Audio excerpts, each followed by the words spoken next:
Hello there. I'm Danielle Ralston. I am the founder and head coach here at ND Out Loud. What is ND Out Loud? ND Out Loud is a team of neurodivergent coaches. We are neurodivergent, every single one of us. TBIs, PTSD, ADHD, autism, AUDHD, and so much more. Bipolar disorder, all of the things. We also have a passion for supporting others like us, so you don't have to struggle like we did in our past. We have all taken trainings and certifications and all of that so that we can support you in living a better life and upgrading all of the things that are frustrating about your life. What is this session going to give you? This session is going to give you actionable tips. So yes, we're going to talk about our programs and all of the things that we offer, but I want you to walk away with something actionable for something that is overwhelming, frustrating, or just plain annoying you right now in your life. Or if you're a parent or a spouse of someone with neurodivergence, to help them as well. I want you to walk away with something today. So please sign up today for a free call. We can learn more about each other.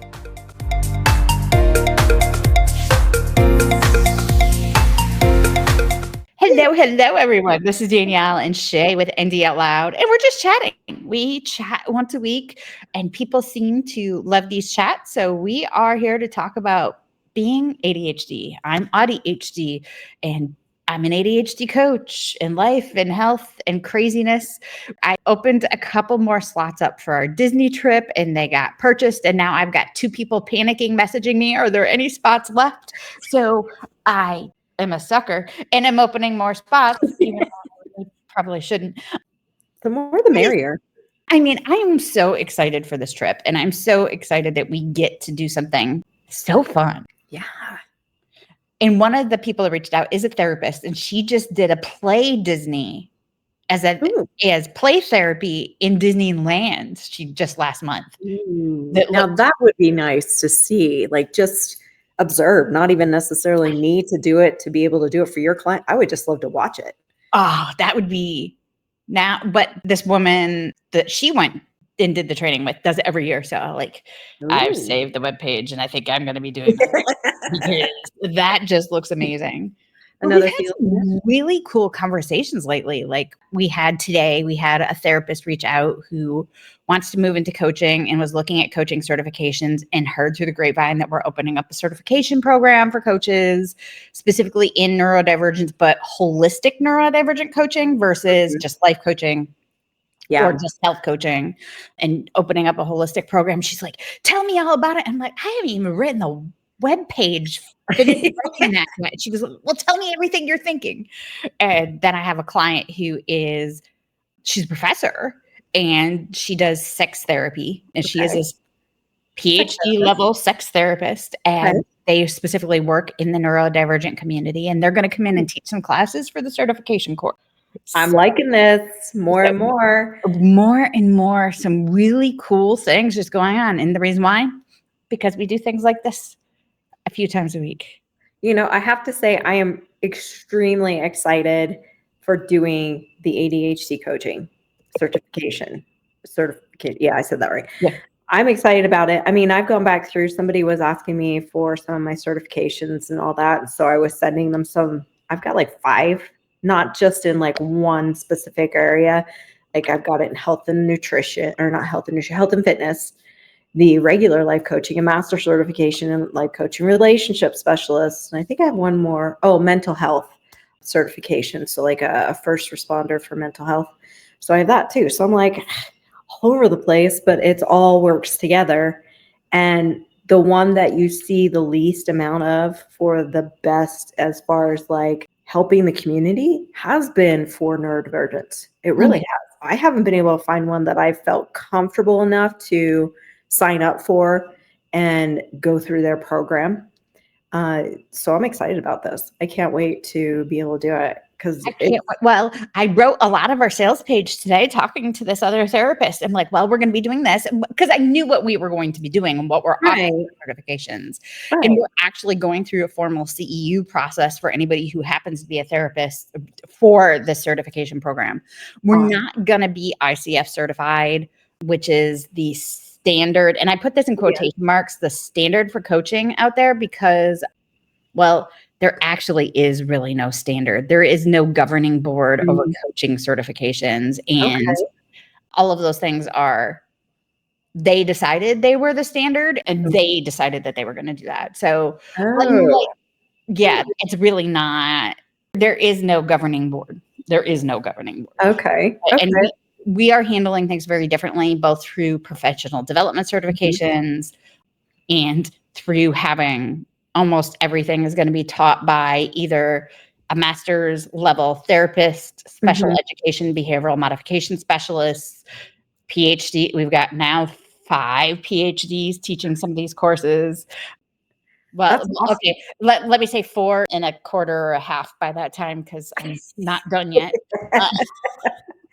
You're well on your way, though. A On lot my further way. than some of All the I rest have of to us do who is are write like, my dissertation that's gonna take me years to write. But we get to do something really unique compared to most coaching programs that are coaches coaching coaches coaching coaches. mhm, While we're all coaches, we're very high education level when it comes to neurodivergence specifically. mhm, Every single one of us has a neurodivergence specialty that we've gone to college for. mhm. And that's a little different. So we're definitely going to be running this very, very differently than everybody else and offering at a much cheaper price than everybody else, because we're going to offer an internship version, like a barter. You're going to barter for your certifications. Uh-huh. And nobody else is doing that because there's a need for it. There is a dire need for it. Even with our family, like now my son is 22, but when we first stepped into all of this, I didn't even know I had it at the time. He was in 5th grade, and the only reason we even went down that route was because we had a teacher who was pushing for it. Now, unfortunately, she didn't really go down the best route of helping us find it, but that's a whole other story. But it led to us figuring out, what is he struggling with and why is he struggling with it?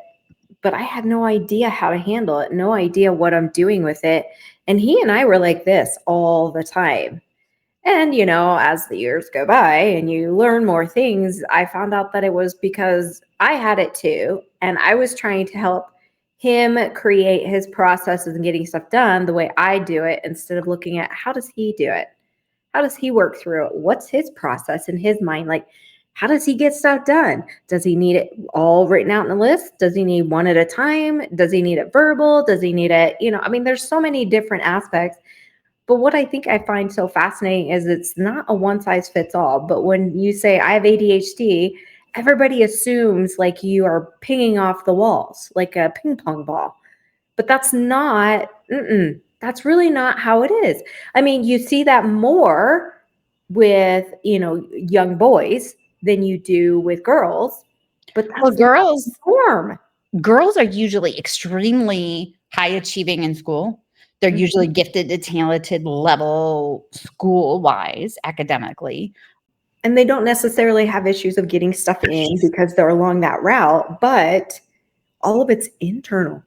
Oh my gosh, the internal noise and hyperactivity and anxiety and maybe depression and I want to say self-confidence and the people pleasing and all of those things that go with it for women are things that we don't have enough providers seeing and doing things about, which is why we're here. This is why we do what we do, so we can communicate that. Because I'm a girl who lived through that in school and it was horrible. But man, my academics, once I got to the point I could do academics, because I was way delayed because I'm also autistic, then I was all high achieving all the way through until autoimmune disorders took me out, which is dangerous. Here's something that's really interesting. In high school, I barely got out of high school passing. Like I had a 2.6, 7, somewhere in there. I can't even remember the number. But once I went to college, not my first semester of college, because I went to a regular college, I almost failed out of that semester. Then I got married. But then when I went back to school, it was a technical school for accounting. And so it was focused on the specific thing that I was actually there for, right? What happened? Dean's List. I got to Any see. issues? And then when I went for my bachelor's, I did an online where it was one class every 6 weeks. And that was the best for my brain. And I graduated again with honors. So I hear all these girls that are going through, and even the young boys going through a school, and they're like, well, I'm stupid. I'm just dumb. I'm just stupid. I can't figure it out. I can't do like they are. And, I tell them, yep, you're right. You can't, because you're not supposed to. You're supposed to be doing it the way your brain works. And guess what? Yours doesn't work the same. And I hate to tell you, but it's okay. It's okay to have a different process. Then we're not taught that it's okay, but it is. And I think that's something that being an ADHD coach and doing, because I've been doing this 25 years now, is that as a coach, I had to build a whole, and when I say a whole, like house-sized toolbox of tools that I can pull out and use the right tool for the right person, because every tool is a different size, different make, different model, different, like everything that you can think of. My toolbox is a 3,700 square foot house-sized toolbox full of things that I needed to, as a coach, learn in order to be able to pull out the correct tool for each client. And then my clients need to understand that even for themselves, they need to build a little mini toolbox for everything that they do. Because like planning, and this is one of the easiest ones to talk about. I have, and I counted them the other day because I said I had 5 planners. I lied. I have 12 planners. I don't feel so bad now. And then I have 6 different bullet journals. Okay. I'm tracking with you here. So I have 18 planners, essentially. They're all I have one rule when buying a planner, though. It's undated. Yes. So that I can always cycle back to it. But there are some days that I want a planner that's a certain texture, a certain color, a certain type of paper in a certain style. Like I don't want coil bound. I want just a notepad today. Yeah. Some days I want a whole notebook I could put all kinds of notes in and add and Post-it notes. Sometimes I just want to use my whiteboard. Sometimes I want to use a bullet journal where it's all freehand and freestyle. But what does my brain need today? Well, and that's been a fight and battle that I've had, because I grew up with a dad who was very much a planner, makes lists, remember the day timer planners that would go in the pockets for professional men? He would have that. And then on top of it, he'd have his own list that he'd stick in his pocket. And I would try planner after planner after planner after planner. And so finally I got sick of it and I just made my own. And that's what I use now. It's the one I make. It's a bullet journal, but I don't beat myself up if I skip a day. Who cares? I bounce around between everything. And one of the planners I pulled out as I was counting the other day was I haven't used since 2020. Okay. That's only 5 years. I found it in a box. Well, I'm sorry. My husband was cleaning out the attic and he found it in a box in the attic and brought it down. I was like, you're like, yay, number 19. Oh, yay, I have more. But that's okay. But there are some days digital is what totally works for me. But the thing that my clients need to understand is it's okay. Yes. You don't have to do it just one way. You could do it 50 ways. What works today? Right. And even though I have this planner that I've created and I use it and I'm building an electronic template so other people can use it, the biggest thing that I have found is that I have to have color. I have to be able to have some originality. So here's some originality to it. I have to have that for me to be, what's the word? Like just kind of uplifted, engaged. Yes, that's the word. Well, we need novelty. And I have a whole entire 3-tier rolling cart full of planning stickers so that I can pull out whatever sounds good today and use that today because that's what looks good and feels good to me today. Right. And then this is the cool thing is that you have 19 planners. I have one. You do it one each day. I use 2 each day, electronic and then the bullet journal, right? But we still get our things done because my brain is processing this way. Your brain is processing this way, but we still are effective. We still get things done and we still have that engagement and feeling successful.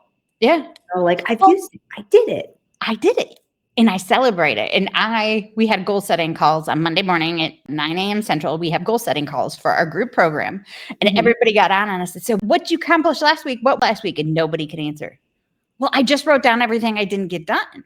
Oh no, let's back up, everybody. Right. What did you get done last week?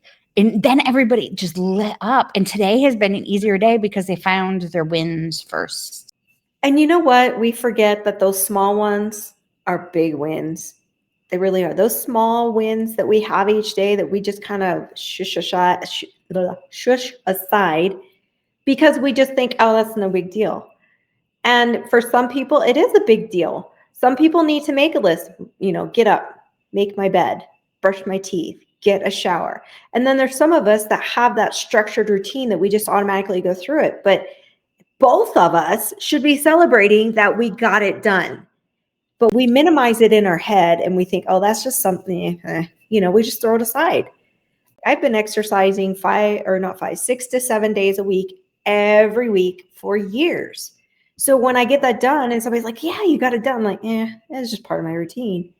But I still need to make that as a win because I accomplished it that day. And then we feed off of that win with the next win. Hey, you know what? I got a shower today. You know what? I got some breakfast today. I remembered to eat. Hey, you know what? I actually took the dog outside so he didn't have to worry about peeing on the floor. These are not necessarily ginormous things, but if you don't celebrate the little ones, you definitely won't celebrate those big ones. And for me, like I had a couple days last week. I've had a rough couple of weeks, and I got up, I took a shower, I ate breakfast. That was a celebration that I did those 3 things. Yeah. And I got them done.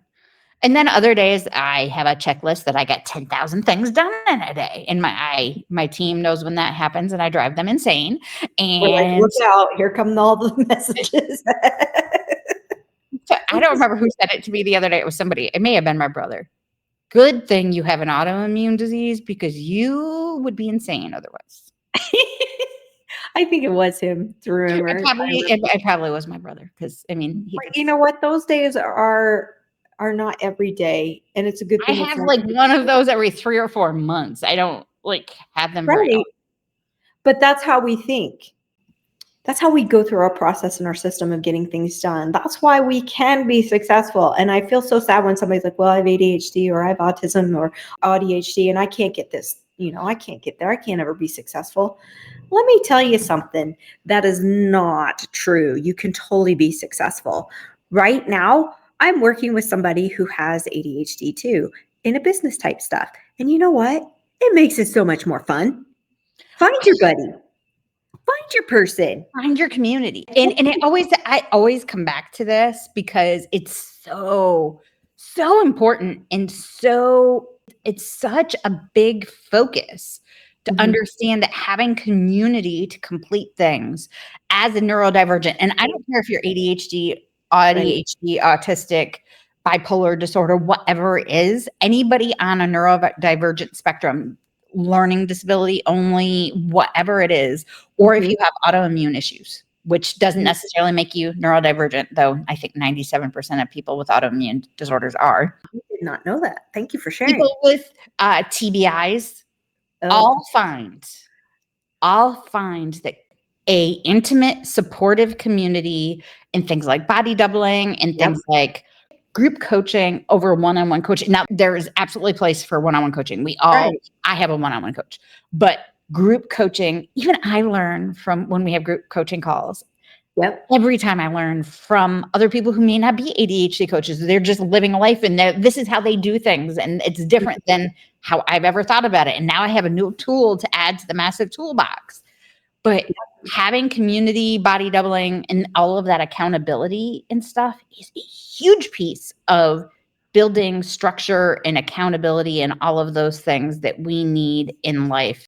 I agree. And I didn't even realize that until I went to a concussion clinic a couple of years ago from the car accident I had. And we were there for a solid week, right? We didn't have any work. We would go to the clinic. We would be there from like 8 to 4 or something, 9 to 4, somewhere in there. And then we'd go back to the hotel. And they were going to have me come home because it was local here and other people were coming in from out of state. And I said, no, I'm going to go there.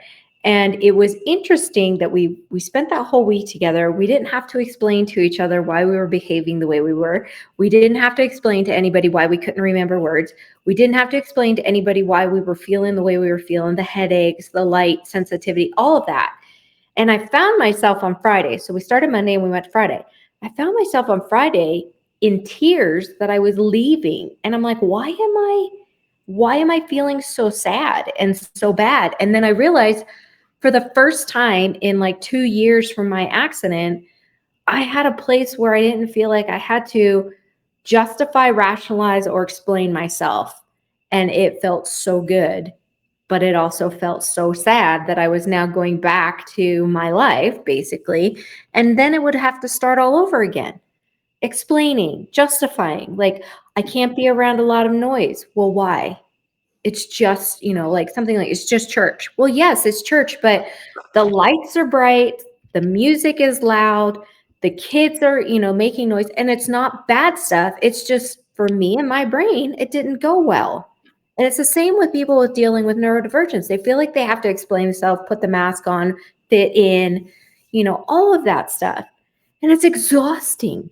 That's part of why I cannot wait for Disney, because we'll have 4 days together where nobody has to justify themselves, explain themselves, be as hyper and as Disney adult as you want, be as introverted and as quiet as you want. Go find a quiet corner and stay away from people if you want to in between sessions. And there's not one person that's going to question you.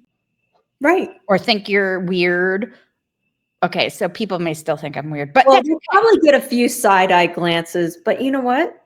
That's okay, because you're going to be there with other people that are just like you, that it won't matter. It's not going to. And that's why things like retreats and coaching trips and things like that are so important for us, that we get to fully be immersed in what we want to learn, because we love to info dump. I am so excited to info dump for hours a day.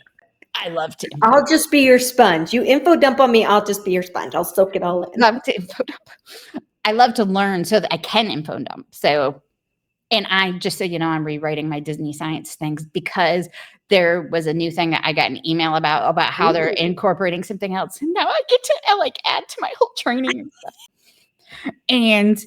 But then we'll get to go be in the park and be crazy together and hyper together, or like I said, introverted and quiet and hiding in a corner. And none of us are going to feel left out or misunderstood or judged for any of that. Yes. It's funny that you say that, because it's like, I'm 53 years old and I'm in a very conservative community, and it's not a bad community. I love our neighborhood. But being 53 and literally in the neighborhood that I'm in, since it's new, I am probably the oldest female here. And so there is a lot of expectation of what it should be for certain ages. Mm-hmm. I'm going to tell you now, I look in the mirror and I do not look 53 to myself.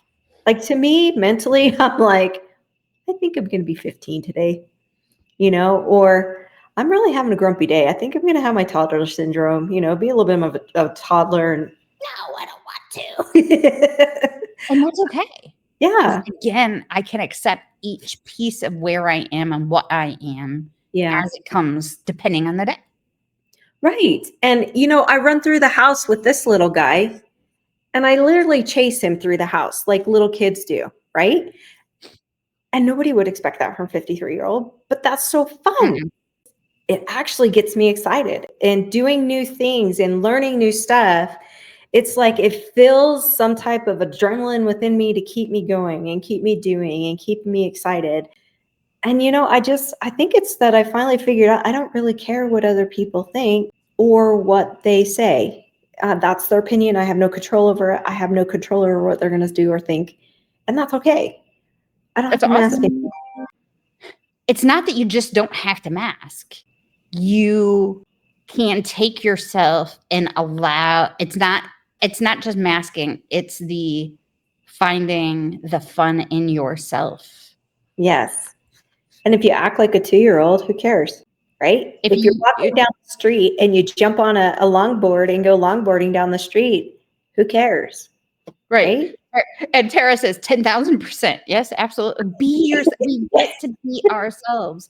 We get to find ourselves, and we get to operate the way we need and or want to when we are in our communities. And that's why I found part of our Disney trip, and anybody who joins our Disney trip, is they get our community for a year for free. Ooh, fun. You get to come hang out with us.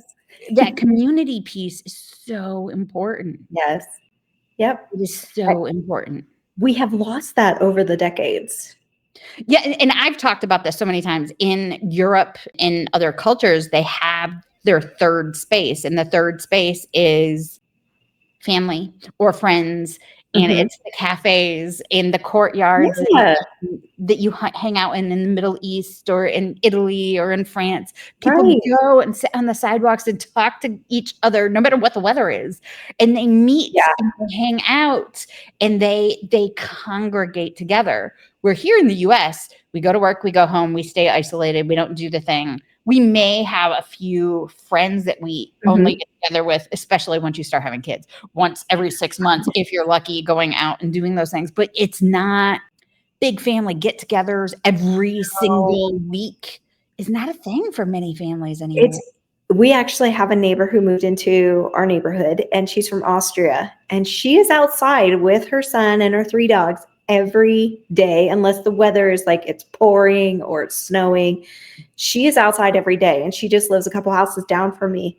And I actually finally, yes, it took me like 3 months, but I went down and said hello and introduced myself, and we got talking, and she's like, yep, this is going to be the party corner because I'm outside all the time, and I want people to come over and introduce themselves and get to know us.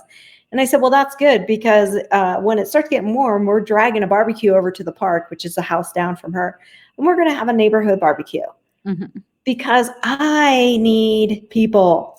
I know I need people. I don't want them all the time. Trust me. There are days where I'm like, understanding how to need people, what the type of people you need and how to need them is a big part of that, though. Yeah. Because understanding that a weekend barbecue is great, but you don't want to do that every single day is fine. No. And I don't want to necessarily have all the kids in the neighborhood come over to my house because I'm the old lady in the neighborhood and I'm the grandma, so to speak. But I do want to be able to interact with them and be able to say, hey, little ones, hey, let's go do this. Or let's have some time together. Oh, can I help you? Is there something I can help you out with? Or because there are so many that are in need to just understand themselves, not even just in the neurodivergent world, in all the world, everyone. Just think, if you were dealing with the neurodivergence and you are finally finding your community, what could you teach someone else about finding their community? Exactly. I cannot wait for Disney. We are going to Disney. If you want to get in on the Disney trip, just reach out. You've got to reach out. I have to cut off.